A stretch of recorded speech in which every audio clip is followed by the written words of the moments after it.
Une passe décisive, c'est une décision. Une lecture du jeu. Un joueur qui voit ce que les autres ne voient pas encore. Bienvenue sur manlyfoot.com. Sur plus de 20 ans, dans 5 grands championnats, qui a vraiment dominé la création? Les chiffres vont te surprendre. On commence en France, la Ligue 1 au 21e siècle. Et le roi incontesté s'appelle Dimitri Payet.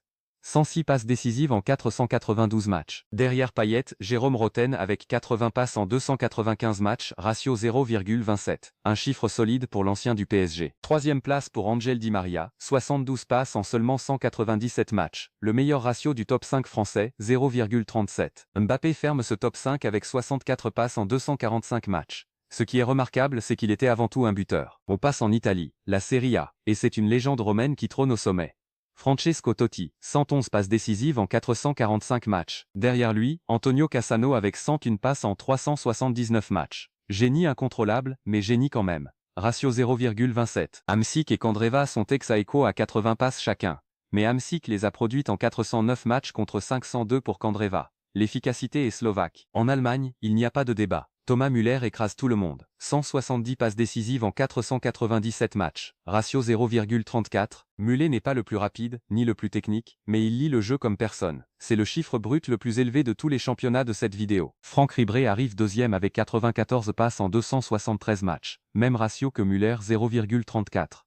Seul joueur à égaler son leader. Marco Reus suit avec 91 passes en 391 matchs. Brandt à 81. Et Kimmich ferme le top 5 avec 78 passes, ratio 0,24. La Liga. Et là on entre dans une autre dimension. Lionel Messi, 192 passes décisives en 520 matchs, ratio 0,37. 192, pas en carrière mondiale entière, juste en Liga. C'est le record absolu de tous les championnats de cette vidéo.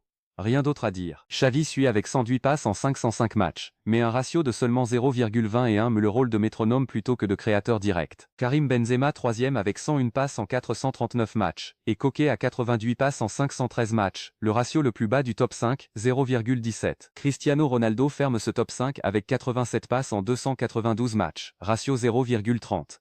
Un buteur qui génère quand même des chiffres de créateur. Et on termine en Angleterre, la Premier League. Le meilleur passeur du 21e siècle dans ce championnat, c'est Kevin De Bruyne. 119 passes en 288 matchs, ratio 0,41. Le ratio le plus élevé de toute cette vidéo, toute ligue confondue. De Bruyne a transformé le rôle de milieu de terrain en quelque chose d'unique. Cesc Fabregas deuxième avec 111 passes en 350 matchs, ratio 0,32.